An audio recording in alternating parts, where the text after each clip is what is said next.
Hello বন্ধুরা, আবার চলে আসলাম নতুন একটা ভিডিও। তো কাল আমার মাসি এসেছিলো, তো মাসি যেহেতু এসছে সন্ধ্যাতে একটা স্ন্যাক্স করাই যাক না।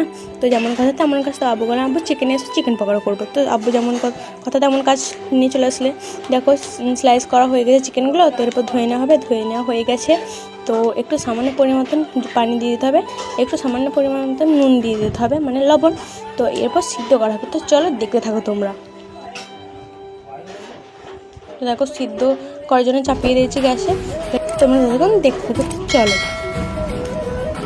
দেখো সিদ্ধ হয়ে গেছে, সিদ্ধ মাংস, আদা রসুন কুচি, লঙ্কা কুচি, পেঁয়াজ কুচি আর সিদ্ধ আলু। তো চলো মাখবো এরপর, চলো দেখতে থাকো তোমরা। দেখো মাখছি, দেখো সেবনা হয়ে গেছে। তো এরপর তেলে ছাকা হবে। তো চলো দেখতে থাকো তোমরা। দেখো ছাকা হচ্ছে এরপর।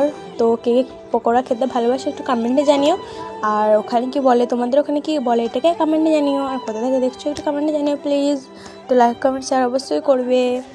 তো কেমন হয়েছে ব্লগটা কমেন্টে জানিও। দেখো তোমাদের সাথে কথা বলতে বলতে হয়েও গেছে, এরপর সার্ভ করবো। দেখে নাও, যেমন কথা তেমন কাজ সার্ভ করে নিয়েছি, এরপর খাওয়া হবে। তো চলো দেখতে থাকো তোমরা। দেখো সবাই মিলে বসে গেছি চিকেন পকোড়া খেতে। তো দেখো কেমন ব্লগ হয়েছে কমেন্টে জানিও, আর কোথা থেকে দেখছো কমেন্টে জানিও। আমার বন্ধুটা একদম হেসে মরে যাচ্ছে দেখো তোমরা। তো আমি তো তোমার চিকেন পকোড়া খেতে গিয়ে তোমার লাইক কমেন্ট শেয়ার করে দাও। আল্লাহ হাফিজ, সবাই ভালো থেকো, টাটা, বাই বাই।